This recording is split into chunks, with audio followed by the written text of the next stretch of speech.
তো কেমন আছো তোমরা সবাই? আশা করি প্রত্যেকে ভালো আছো। আমরা আজকে মাধ্যমিক জীবন বিজ্ঞানের 3 নম্বর অধ্যায়, একটা নতুন ইন্টারেস্টিং খুব সুন্দর অধ্যায়, যেটার নাম বংশগতি এবং কয়েকটি জিনগত রোগ। বংশগতি এবং কয়েকটি জিনগত সাধারণ রোগ যেটা আছে আমাদের মাধ্যমিক জীবন বিজ্ঞানের 3 নম্বরের অধ্যায়। চলো আজকে শুরু করা যাক বংশগতি ও কয়েকটি সাধারণ জিনগত রোগ এই চ্যাপ্টারটি। তো প্রথমেই বলে রাখি, আমরা ইতিমধ্যেই মাধ্যমিক জীবন বিজ্ঞানের প্রথম দুটি বেশ বড় এবং গুরুত্বপূর্ণ দুটো চ্যাপ্টার, লাস্ট 2 নম্বর চ্যাপ্টার আমরা শেষ করেছিলাম জীবনের প্রবাহমানতা। তারপরেই আমাদের এই বংশগতি এবং কয়েকটি জিনগত সাধারণ রোগের অধ্যায়। ঠিক তারপরে আমাদের হাতে, আমরা যদি বংশগতি শেষ করে ফেলতে পারি তাহলে আমাদের হাতে রইবে মাধ্যমিকের জন্য মাত্র 2টো চ্যাপ্টার। একটা হচ্ছে অভিব্যক্তি এবং অভিযোজন, এবং অবশেষে আমরা পঞ্চম অধ্যায় যেটা পরিবেশ, তার সম্পদ এবং সংরক্ষণ পড়লেই জীবন বিজ্ঞানের অধ্যায় শেষ। সুতরাং এই 3 নম্বর অধ্যায় বংশগতি অর্থাৎ হেরিডিটি যেটাকে আমরা বলি, অ্যান্ড কমন জেনেটিক ডিজিজ অর্থাৎ কয়েকটি সাধারণ জিনগত রোগ আজকে আমরা শুরু করে দেব। তো শুরুতেই তোমাদের আমরা বলি যে যারা আমার দর্শক তাদের প্রত্যেককে শুভেচ্ছা জানিয়ে আজকের ক্লাস শুরু করছি। তোমরা যারা আগের ভিডিওগুলো মিস করেছো একটুখানি প্লেলিস্টে গিয়ে সেখান থেকে ভিডিওগুলো দেখে নিও, এবং আজকের যে 3 নম্বর অধ্যায়ের ভিডিওটি হতে চলেছে সেটি অত্যন্ত গুরুত্বপূর্ণ, এবং এখানে চেকার বোর্ড এর মতো অনেক গাণিতিক সমস্যাও রয়েছে। সুতরাং খুব গুরুত্ব সহকারে মন দিয়ে আজকের এই অধ্যায় কিন্তু করতে হবে। তো চলো শুরু করা যাক মাধ্যমিক জীবন বিজ্ঞানের 3য় অধ্যায় বংশগতি এবং কয়েকটি জিনগত সাধারণ রোগ। ঠিক আছে, তো আমাদের মেইনলি আমরা যেটা জানবো সেটা হচ্ছে হেরিডিটি বা বংশগতি সম্পর্কে জানবো। তো প্রথমে আমরা এই বংশগতি এবং প্রকরণ, বংশগতি ও প্রকরণ সম্পর্কে আলোচনা করে নেব। জিনিসটা কি, বংশগতি বা কি আর প্রকরণই বা কি, একটু শুনে নাও। আমরা জেনেছি যে আমরা সাধারণত প্রজনন বা জননের মাধ্যমে জীব তার অপত্যকে সৃষ্টি করে, অর্থাৎ জনিত্রী জীবেরা তাদের নিজস্ব যে বৈশিষ্ট্য, সাদৃশ্য বৈশিষ্ট্য সম্পন্ন অপত্য সৃষ্টি করে, সেটা জননের মাধ্যমে, তাই তো? আর এই জননের মাধ্যমে নিজের সত্তাকে বজায় রাখার জন্য, নিজের বংশের ধারাকে বজায় রাখার জন্য জীব যে অপত্যগুলো তৈরি করে সেখানে তার নিজের বৈশিষ্ট্যগুলোর কিন্তু সঞ্চারণ ঘটায়। আর এই যে বৈশিষ্ট্যের সঞ্চারণ, সেই বৈশিষ্ট্যের সঞ্চারণকে আমরা বলবো বংশগতি বা হেরিডিটি। একটু বুঝে নাও, জনিত্রীর বা পিতামাতার যে চারিত্রিক গুণাবলী, সেই চারিত্রিক গুণাবলীগুলো এক জনু থেকে আরেক জনুতে ট্রান্সফার হওয়া অর্থাৎ সঞ্চরণশীল হওয়াকে বলা হয় বংশগতি। তাহলে বংশগতি বা হেরিডিটি বলতে আমরা কি বুঝি না, জীবেদের জনিত্রী জীব থেকে পিতামাতার যে চারিত্রিক গুণাবলী সেগুলো অপত্যের মধ্যে সঞ্চারিত হওয়াকেই বলি বংশগতি। ঠিক আছে, এখন দেখো বংশগতি আর প্রকরণের মধ্যে আমরা আলোচনা করছি। প্রকরণ জিনিসটা কি? প্রকরণ মানে ভেদ বা ভ্যারিয়েশন, বিভেদ।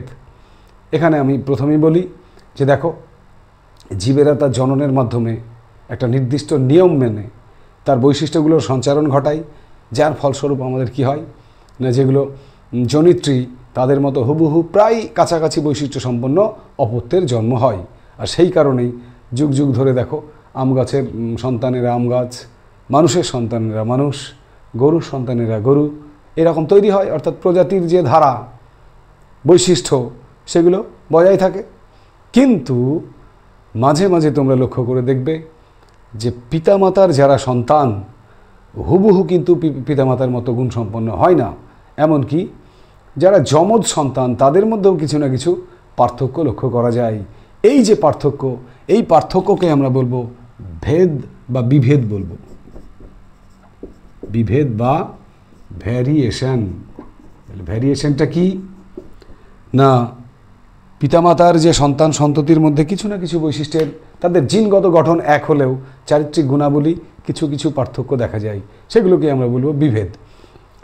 তা এখন বিভেদ সৃষ্টি হয় কেন? কোথা থেকে বিভেদ সৃষ্টি হয়? কারণ কি বিভেদের?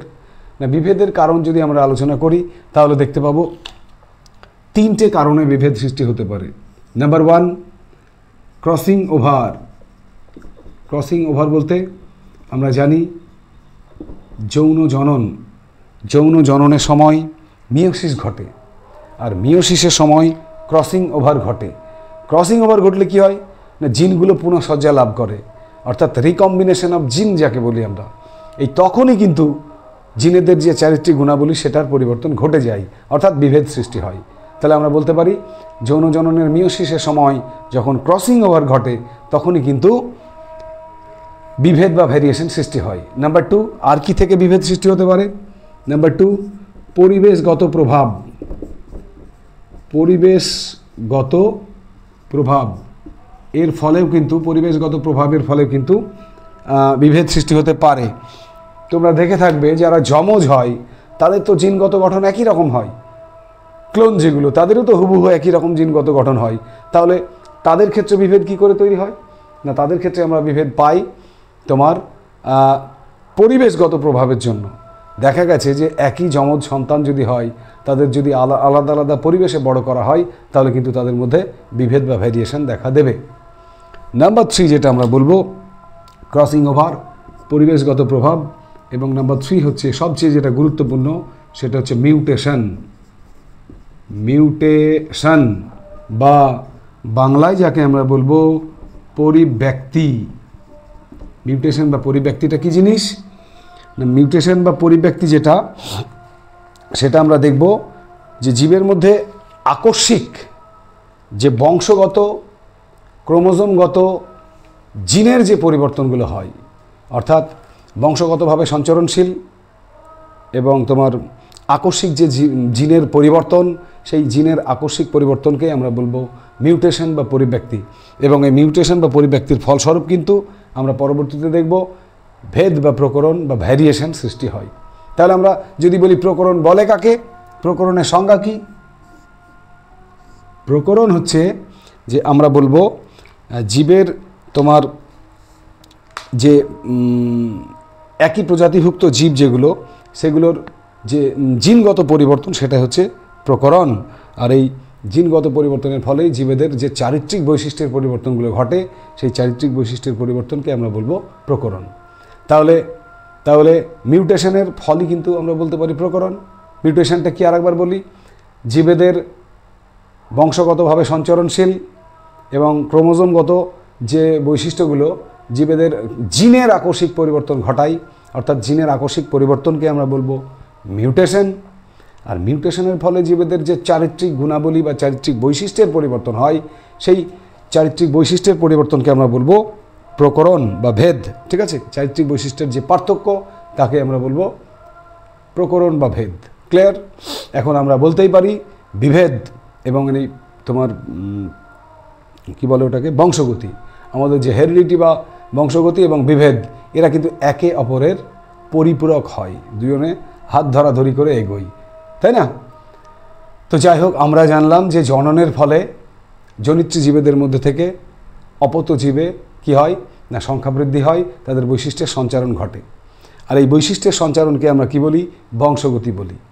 এই বংশগতির ফলে কি হয় না, জনিত্রী দেহ থেকে চারিত্রিক বৈশিষ্ট্যগুলো অপত্যের দেহে ছড়িয়ে যায়, আর যার জন্য যুগ যুগ ধরে সমবৈশিষ্ট্য সম্পন্ন অপত্যের জন্ম লাভ করে, অর্থাৎ অপত্যের জন্ম হয়।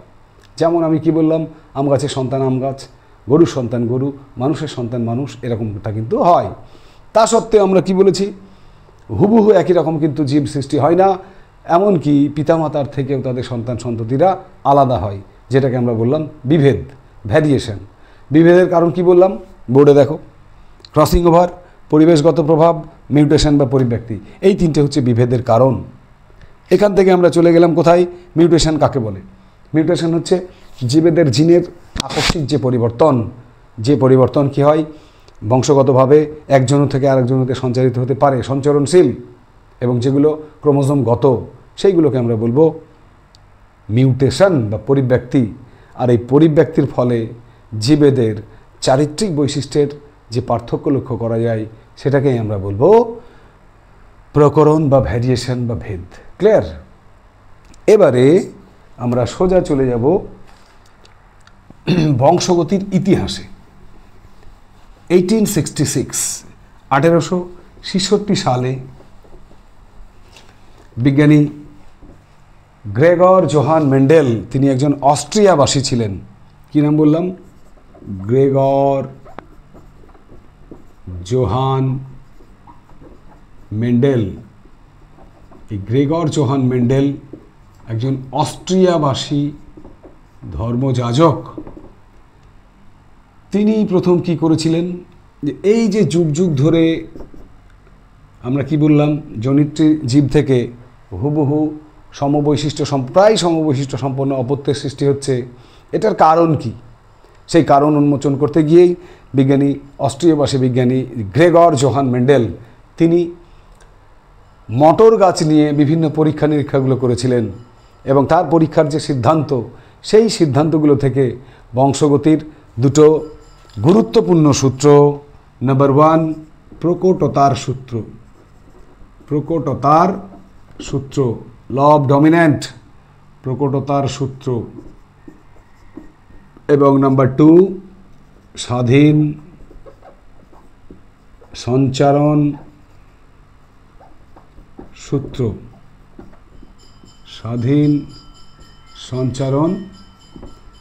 এই দুটো সূত্র আবিষ্কার করেছিলেন বিজ্ঞানী গ্রেগর জোহান মেন্ডেল, যেটাকে আমরা প্রাথমিকভাবে তার সিদ্ধান্তগুলোকে কি বলেছি? মেন্ডেলবাদ বা মেন্ডেলিজম। এই মেন্ডেলবাদ বা মেন্ডেলিজমই হচ্ছে বংশগতির যাবতীয় সূত্রগুলোর আবিষ্কারক। এই কারণে আমরা বিজ্ঞানী মেন্ডেলকে বলবো বংশগতির জনক। কি বলা হয় মেন্ডেলকে? বংশগতির জনক বা ফাদার অফ জেনেটিক্স। বিজ্ঞানী মেন্ডেলকে ফাদার অফ জেনেটিক্স বলা হয়। পরীক্ষায় অনেক সময় প্রশ্ন আসে, মেন্ডেলকে ফাদার অফ জেনেটিক্স বা বংশগতির জনক কেন বলা হয়? তখন বলবো অস্ট্রিয়াবাসী বিজ্ঞানী গ্রেগর জোহান মেন্ডেল তিনি কি করেছিলেন না, তিনি তার একসংকর এবং দ্বিসংকর জনন পরীক্ষার মাধ্যমে যে সমস্ত উপসূত্রগুলো বা যে সমস্ত সিদ্ধান্তগুলো নিয়েছিলেন, সেগুলোকে আমরা মেন্ডেলবাদ বা মেন্ডেলিজম বলি। সেই মেন্ডেলবাদ থেকে পরবর্তীকালে বংশগতির দুটো গুরুত্বপূর্ণ সূত্র, একটা কি বললাম? প্রকটতার সূত্র, আর একটা হচ্ছে স্বাধীন সঞ্চারণ সূত্র। এই সূত্র দুটো আবিষ্কৃত হয়েছিল, যার জন্য আমরা বিজ্ঞানী মেন্ডেলকে স্মরণীয় করে রাখার জন্যই তাকে আমরা বলি ফাদার অফ জেনেটিক্স বা বংশগতির জনক। ক্লিয়ার? এবারে আমরা সোজা চলে যাব বংশগতির যে বিজ্ঞানী মেন্ডেল মটর গাছ নিয়ে পরীক্ষা নিরীক্ষাগুলো করেছিলেন, সেই মটর গাছের পরীক্ষাগুলো একসংকর এবং দ্বিসংকর জনন ছিল। পরবর্তীকালে গিনিপিকের একসংকর দ্বিসংকর জনন রয়েছে, অসম্পূর্ণ প্রকটতা রয়েছে, এবং শেষের দিকে একসংকর দ্বিসংকর জনন পরীক্ষার যে সিদ্ধান্ত থেকে দুটো সূত্র আমরা পেয়েছি, একটা প্রকটতার সূত্র, একটি স্বাধীন সঞ্চারণের সূত্র, সেগুলো আমরা এই অধ্যায়ে জেনে নেব। এবং অবশেষে কমন জেনেটিক ডিজিজ, অর্থাৎ সাধারণ কয়েকটি জিনগত রোগ, যার মধ্যে থ্যালাসেমিয়া, হিমোফিলিয়া এবং বর্ণান্ধতা রয়েছে, সেগুলো সম্পর্কে আমরা একে একে জেনে নেব। তো চলো, প্রথমেই আমরা বিজ্ঞানী মেন্ডেলের যে একসংকর জনন, সেই একসংকর জনন বুঝতে গেলে আমাদের বেশ কয়েকটি টার্ম সম্পর্কে, বেশ কয়েকটি শব্দ সম্পর্কে তাদের মানেগুলো জেনে নিতে হবে, নাহলে আমরা কিন্তু অধ্যায়টা ঠিকমতো বুঝতে পারবো না। আমাদের বিভিন্ন ওয়ার্ডগুলো পড়তে পড়তে আসবে, সেইগুলোকে কার কি সেগুলো বলতে বোঝায়, সেগুলো আমরা একটু জেনে নেব। দেখো, প্রথমে আমরা জেনে নেব অ্যালিল কাকে বলে। অ্যালিল হচ্ছে যে কোনো সমসমস্ত ক্রোমোজোমের কোনো একটি নির্দিষ্ট বিন্দুতে অবস্থিত জিনের যে রূপভেদ দেখা যায়, একটি জিনের যে বিভিন্নতা দেখা যায়, সেটাকে আমরা অ্যালিল বলতে পারি। ঠিক আছে? তাহলে অ্যালিল হচ্ছে সমস্ত ক্রোমোজোমের তোমার একটা নির্দিষ্ট বিন্দুতে অবস্থিত একই জিনের বিভিন্ন রূপভেদকে আমরা বলবো অ্যালিল। তো চলো, প্রথমে আমরা লিখে দিলাম অ্যালিল। তাহলে কি বললাম? অ্যালিল মানে কি বললাম? একই জিনের বিভিন্ন রূপভেদ। মনে থাকবে, একই জিনের বিভিন্ন রূপভেদকে আমরা বলবো অ্যালিল। মনে করো এখানে যদি আমরা উদাহরণ দিয়ে ব্যাপারটা বোঝাই, মনে করো লম্বা, এই লম্বা গুণটির জন্য দায়ী জিন হচ্ছে বড়টি, আর তার বিপরীত বৈশিষ্ট্য হচ্ছে বেটে, বেটের জন্য দায়ী হচ্ছে ছোটটি, ফ্যাক্টর। তাহলে এই লম্বা এবং বেটে এই দুটো একই জিনের বিভিন্ন রূপভেদ কোনগুলো হচ্ছে টিটি টিটি টিটি। এই যে রূপভেদগুলো আমরা পেলাম এগুলোই হচ্ছে অ্যালিলের উদাহরণ। তাহলে অ্যালিল হচ্ছে বিপরীত চারিত্রিক বৈশিষ্ট্য নির্ধারণকারী জিন জোড়ার এক একটিকে আমরা অ্যালিল বলতে পারি, অর্থাৎ একই জিনের বিভিন্ন রূপভেদ। ক্লিয়ার? নাম্বার 2 যেটা আমাদের জানতে হবে, তাহলে অ্যালিলের পরে আমরা জেনে নেব লোকাস। একটা সমস্ত ক্রোমোজোমের চিত্র দেখো, চিত্রটা দেখতে পাচ্ছ? ওই যে এটি সমস্ত ক্রোমোজোমের যে চিত্রটি তোমরা দেখতে পাচ্ছ স্ক্রিনে, সেখানে দেখো জিনগুলো কিন্তু সব জায়গায় নেই। যেখানে যেখানে জিনগুলো অবস্থান করে সেই জায়গাগুলোকে আমরা বলবো লোকাস। অর্থাৎ সমস্ত ক্রোমোজোমের যে জায়গাগুলোতে জিন অবস্থান করে তাকে আমরা কি বলবো? লোকাস। বুঝতে পেরেছি লোকাসটা কি জিনিস? যে জায়গায় জিন অবস্থান করে। ঠিক আছে। নাম্বার 3 হচ্ছে, এবারে আমরা জেনে নেব দুটো গুরুত্বপূর্ণ টার্ম, এক সংকর ও দ্বিসংকর জনন। কি জানবো 3 নম্বরে? এক সংকর ও দ্বিসংকর জনন কাকে বলে? কাকে বলে? প্রথমে আমরা জানবো এক সংকর, তারপরে দ্বিসংকর। এক সংকর জনন হচ্ছে একই প্রজাতিভুক্ত একজোড়া বিপরীত বৈশিষ্ট্যের যে যৌন জনন হয় তাকে আমরা বলবো এক সংকর জনন। আরেকবার বলি, একই প্রজাতিভুক্ত ভিন্ন ধর্মী একজোড়া বিপরীত চারিত্রিক বৈশিষ্ট্যের মধ্যে যে যৌন জনন হয় তাকে আমরা বলবো এক সংকর জনন। তাহলে এক সংকর জননে আমরা কি কি পেলাম? দেখো কি কি পেলাম? ভিন্ন ধর্মী, দ্যাট মিনস একটা পুরুষ ও একটা স্ত্রী। ঠিক আছে। একই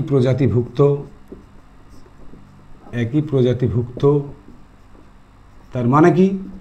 যদি মটর গাছ হয় তাহলে মটর গাছের সঙ্গে ক্রস করতে হবে মটর গাছের সঙ্গে আম গাছ করলে কিন্তু হবে না। তাহলে এটা হচ্ছে একই প্রজাতিভুক্ত। আর একটা কি বললাম? এক জোড়া। এই এক জোড়াটা কি? এক জোড়াটা হচ্ছে যেমন মটর গাছের ক্ষেত্রে মনে করো আমি নিলাম উচ্চতার বৈশিষ্ট্য দুটো নিলাম, একটা লম্বা, তার সঙ্গে ক্রস করলাম বেটে, তাহলে লম্বার বেটে এক জোড়া হলো। ঠিক আছে। বা গিনিপিকের ক্ষেত্রে যদি আমরা নিই, গিনিপিকের ক্ষেত্রে কালো, তার সঙ্গে সাদা ক্রস করলাম, এক জোড়া। এই যে এক জোড়া বৈশিষ্ট্য নিলাম, তাদের মধ্যে যদি যৌন জনন ঘটাই তাহলে সেটাকে আমরা বলবো এক সংকর জনন বা মনোহাইব্রিড ক্রস। আরেকবার বলি, এক জোড়া বিপরীত চারিত্রিক বৈশিষ্ট্য সম্পন্ন জীবের মধ্যে একই প্রজাতিভুক্ত ভিন্ন ধর্মী দুটি জীবের মধ্যে যে যৌন জনন সম্পন্ন হয় তাকে আমরা বলবো এক সংকর জনন বা মনোহাইব্রিড ক্রস। তাহলে দ্বিসংকর জনন কাকে বলে? দ্বি মানে দুই, তোমরা জানো। দ্বি মানে যদি দুই হয় তাহলে এখানে সব এক, ভিন্ন ধর্মী হবে, একই প্রজাতিভুক্ত হবে, কিন্তু এক জোড়ার জায়গায় হবে দুই জোড়া বিপরীত চারিত্রিক বৈশিষ্ট্য। দুই জোড়া কি কি? যেমন ধরো মটর গাছের বীজের আকার ও বর্ণের ক্ষেত্রে হলুদ ও গোল নিলাম, আর এক জোড়া নিলাম আমি সবুজ ও কুঞ্চিত। হলুদ ও গোল, সবুজ ও কুঞ্চিত, তাহলে হয়ে গেল দেখো দুই জোড়া। এই যে দুই জোড়া বিপরীত চারিত্রিক বৈশিষ্ট্য সম্পন্ন জীবের মধ্যে পরাগযোগ ঘটালাম, তার ফলে বা যৌন জনন ঘটালাম, তার ফলে তোমার যে জনন সম্পন্ন হলো সেটাই হচ্ছে দ্বিসংকর জনন। তাহলে আরেকবার বলে দিই খুব সহজে, এক সংকর জননের বেলায় এক জোড়া বিপরীত বৈশিষ্ট্যের যৌন জনন হবে, আর দ্বিসংকর জননের বেলায় দুই জোড়া বিপরীত বৈশিষ্ট্যের যৌন জনন হবে। ক্লিয়ার? ওকে, চলো নেক্সট আমরা এরপরে জেনে নেব এবারে এক সংকর দ্বিসংকর জননের পরে বিশুদ্ধ ও সংকর জীব সম্পর্কে। ঠিক আছে। বিশুদ্ধ জীব, সংকর জীব।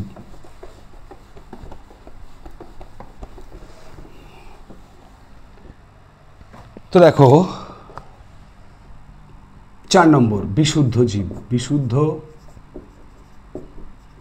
ও সংকর জীব। কি জিনিস? যখন দুটো সম বা অবিমিশ্রিত বৈশিষ্ট্য সম্পন্ন, সম বা অবিমিশ্রিত, অবিমিশ্রিত মানে সেম, দুটো একই রকম, আলাদা আলাদা হবে না, সেম, এইরকম সম বা অবিমিশ্রিত জীবের মিলনের ফলে যে জীব সৃষ্টি হয় তাকে আমরা বলবো বিশুদ্ধ জীব। যেমন একটা উদাহরণ দিই তাহলে ক্লিয়ার হয়ে যাবে।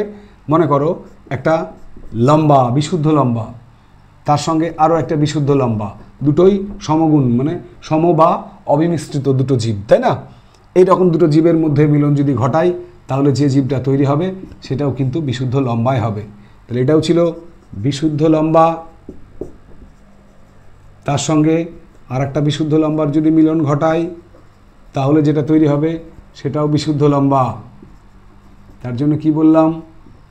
সম বা অবিমিশ্রিত দুটো জীবের মধ্যে যৌন জনন ঘটালে বা মিলন ঘটালে যে জীব তৈরি হয় তাকে আমরা বলবো বিশুদ্ধ জীব।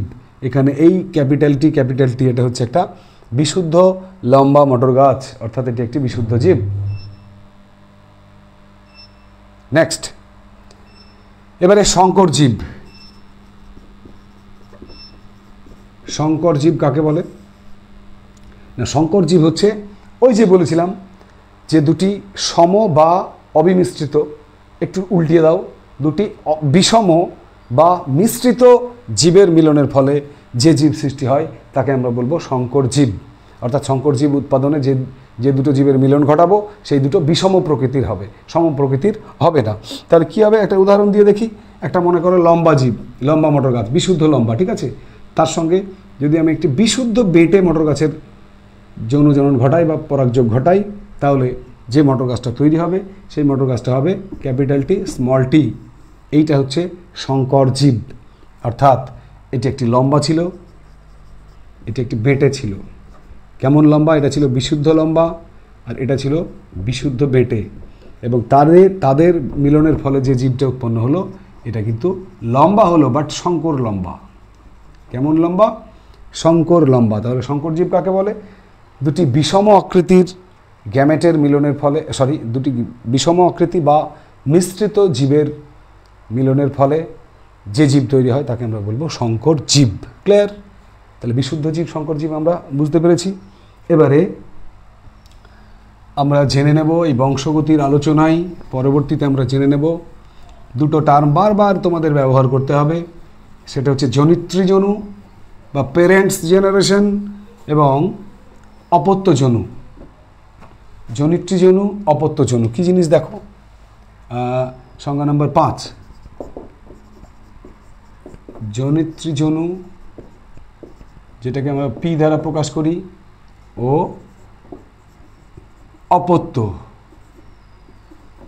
অপত্যজনু যেটাকে আমরা এফ দ্বারা প্রকাশ করি। কাকে বলে?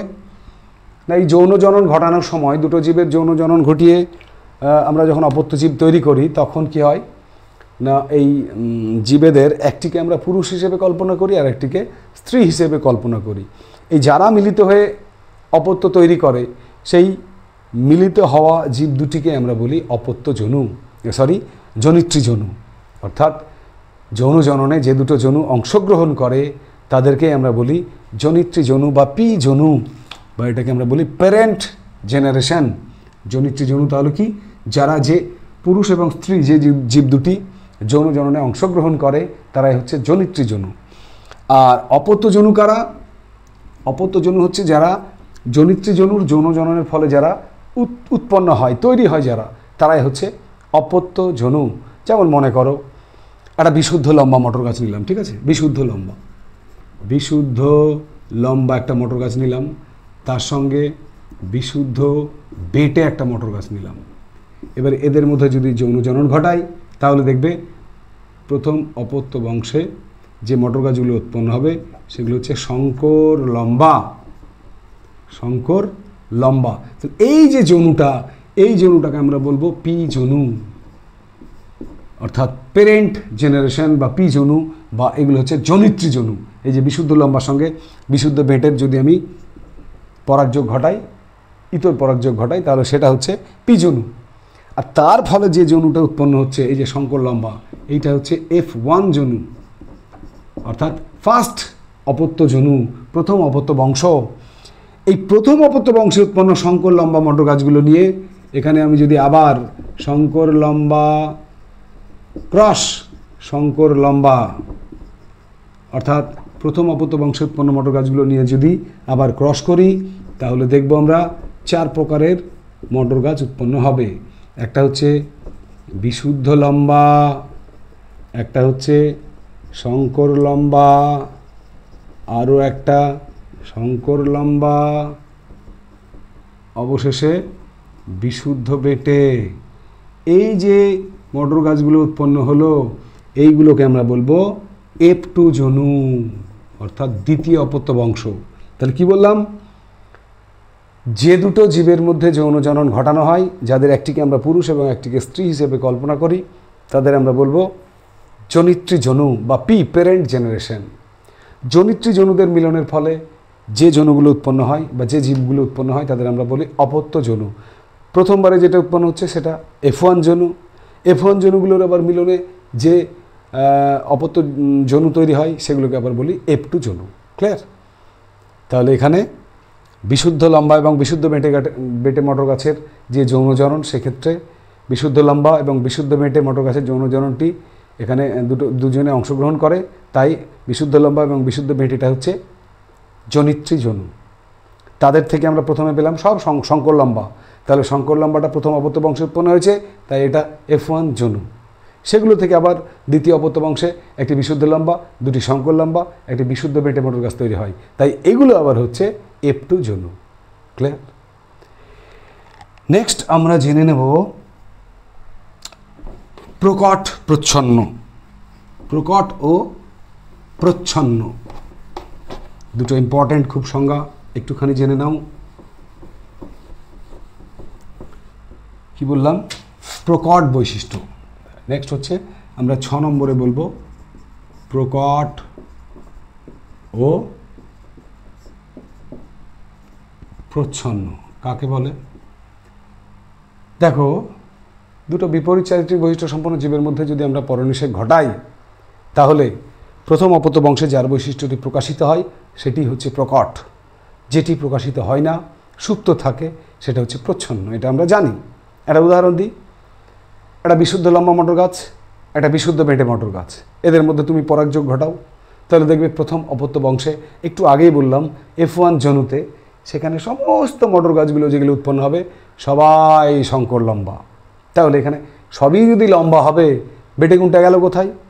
না, লম্বা গুণটা এখানে বেটে গুণের উপরে ডমিন্যান্ট করে, অর্থাৎ লম্বা গুণটা হচ্ছে প্রকট। বেটে গুণটাও আছে লুকিয়ে, কিন্তু সেটা F1 জনুতে প্রকাশিত হয় না। ওই জন্য আমরা বলবো যে বৈশিষ্ট্য নিজে প্রকাশিত হয়, অন্যকে প্রকাশ করতে বাধা দেয়, তাকে আমরা বলবো প্রকট বা ডমিন্যান্ট। আর যে বৈশিষ্ট্য প্রকটের উপস্থিতিতে লুকিয়ে থাকে, সুপ্ত থাকে, নিজে প্রকাশিত হয় না, তাকে আমরা বলি প্রচ্ছন্ন বৈশিষ্ট্য। একটি প্রকট বৈশিষ্ট্য লম্বা, উচ্চতার একটি প্রকট বৈশিষ্ট্য হচ্ছে মটর গাছের ক্ষেত্রে লম্বা। প্রচ্ছন্ন বৈশিষ্ট্য বেটে। এছাড়াও আমরা স্বাভাবিক জীবনে কয়েকটি প্রকট প্রচ্ছন্নের উদাহরণ দিই, তোমরা দেখে নাও। যেমন ধরো, যদি আমি বলি কানের লতি, মনে রাখবে পরীক্ষার জন্য কিন্তু শর্ট কোশ্চেন আসে। কানের লতি এক প্রকারের হচ্ছে মুক্ত লতি, আর একটা হচ্ছে যুক্ত লতি। কানের মুক্ত লতিটাই হচ্ছে স্বাভাবিক। আমাদের যে কানের লতিটা আছে দেখো, সেটা মুক্ত। এই মুক্ত লতিটা প্রকট বৈশিষ্ট্য। প্রকট বৈশিষ্ট্য মাধ্যমিকে প্রশ্ন আসতে পারে, কানের মুক্ত লতি ড্যাশ বৈশিষ্ট্য। তাহলে জিনটা কেমন? প্রকট বৈশিষ্ট্যের জিন। আর যুক্ত লতিটা তাহলে প্রচ্ছন্ন বৈশিষ্ট্যের জিন।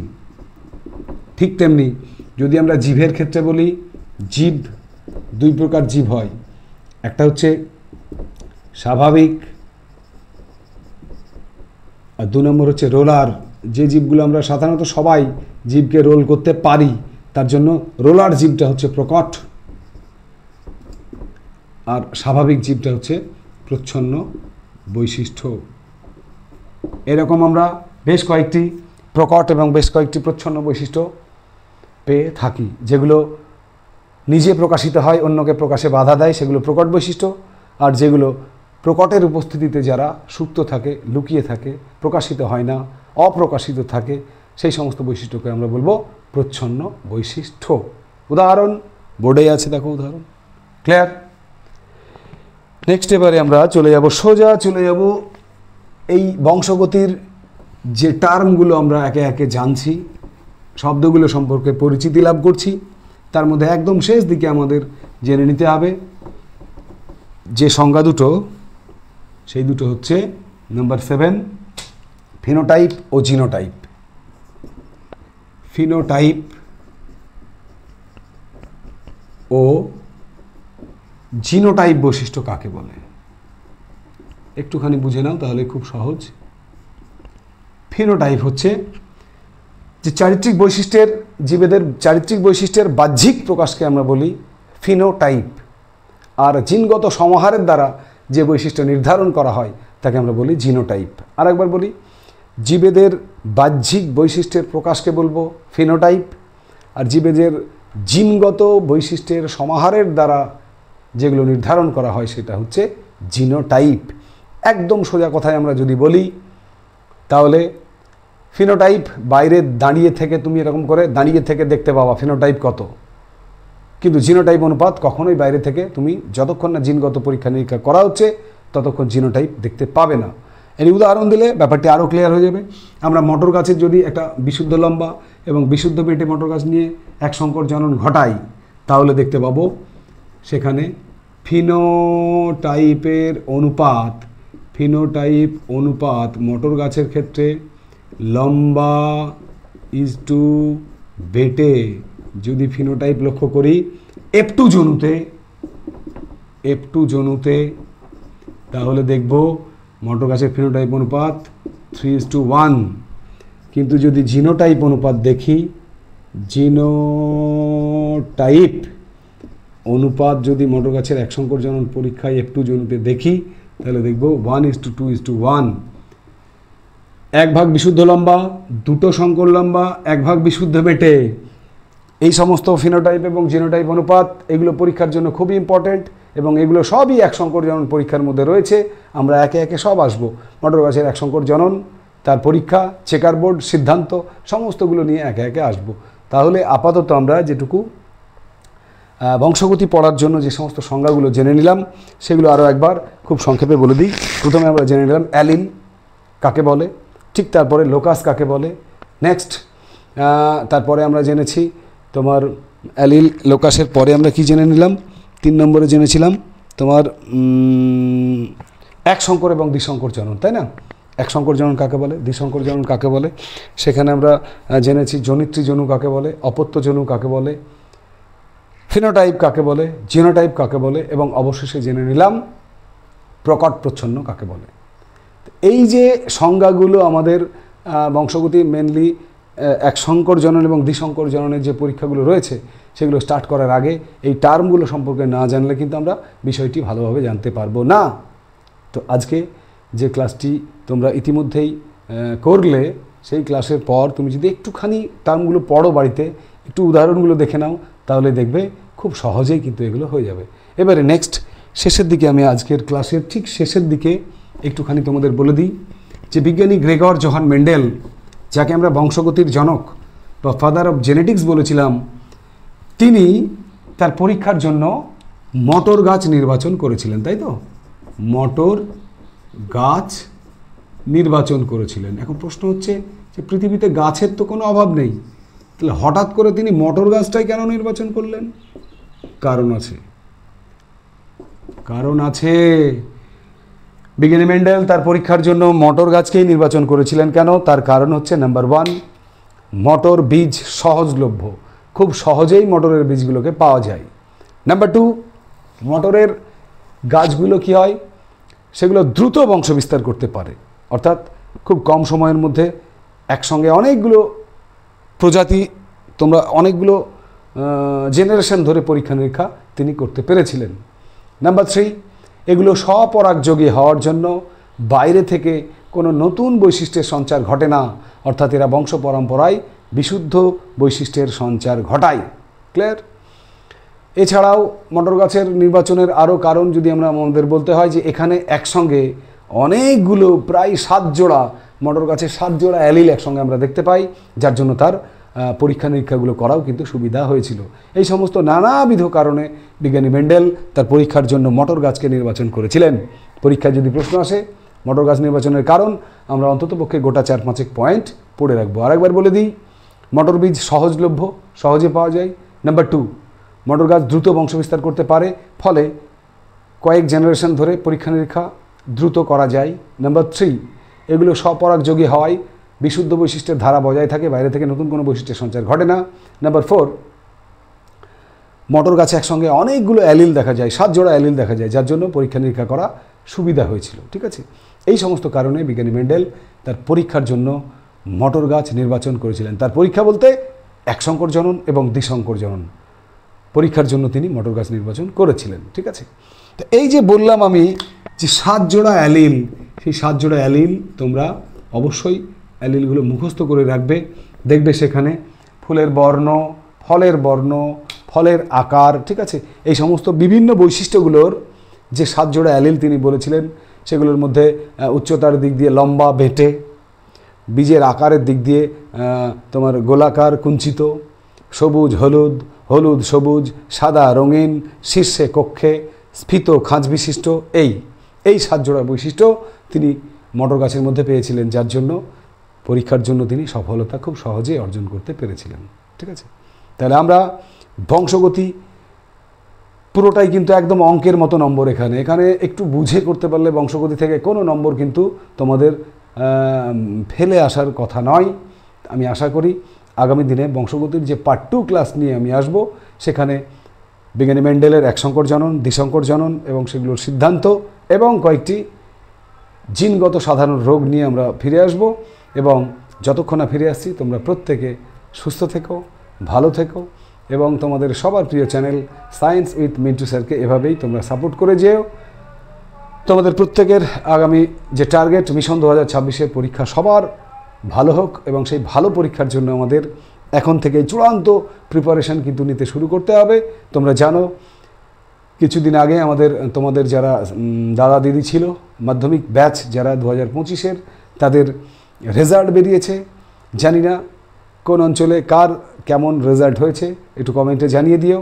তবে যেমনই রেজাল্ট হোক না কেন, সেই রেজাল্টগুলো দেখে আমার যারা 2026-এর শিক্ষার্থী তারা অবশ্যই মোটিভেট হবে। তোমরা এখন থেকে প্রতিজ্ঞাবদ্ধ হও, তোমাদের যারা সিনিয়র রয়েছিল তাদের চেয়ে ভালো রেজাল্ট কিন্তু তোমাদেরও করতে হবে। ঠিক আছে, তো এই আশা রেখে শেষ করছি আজকের মতো। টাটা।